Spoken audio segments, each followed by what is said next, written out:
அம்மா அத்தாவை எப்படி பார்த்துக்கணும்னா, அம்மா வந்து 10 மாதம் வந்து வயிற்றில் சுமந்துருக்காங்க.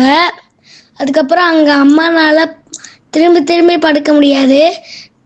அம்மா நம்மளுக்காண்டி வேலை செஞ்சு எல்லாத்தையும் சாப்பிட்டு அவங்களுக்கு வந்து அது பிடிக்கலாட்டியும் அது செஞ்சு அது எல்லா விஷயத்தையும் நம்மளுக்காண்டி தான் செய்கிறாங்க. வயிற்றுல வந்து நம்ம வந்து 10 கற்களை வச்சு இந்த 10 மாதமும் சுமக்க முடியுமா?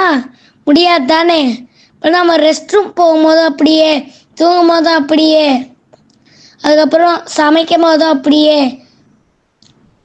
தண்ணி குடிக்கும் போதும் அப்படியே இருந்து குடிக்க முடியுமா? இப்போ அத்தா வந்து வேலைக்கு போகிறாங்க, ஏதாச்சும் செய்யல ஏதாச்சும் குறையா இருந்துச்சுன்னா வந்து திட்டுறாங்கல்ல மேனேஜர். அப்போ வந்து அத்தாவுக்கு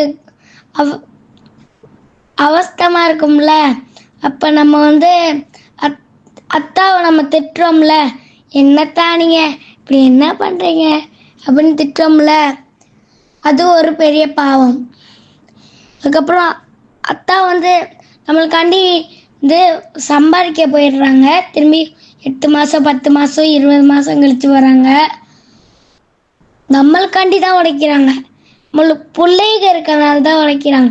அவங்க மேனேஜர் திட்டோம் நம்ம எரிஞ்சு போவோம், வீட்டுக்கு போவோம் அப்படின்னு நினைக்கும் போது தான் அவங்க பிள்ளைகள் ஞாபகம் எல்லாம் வரும்.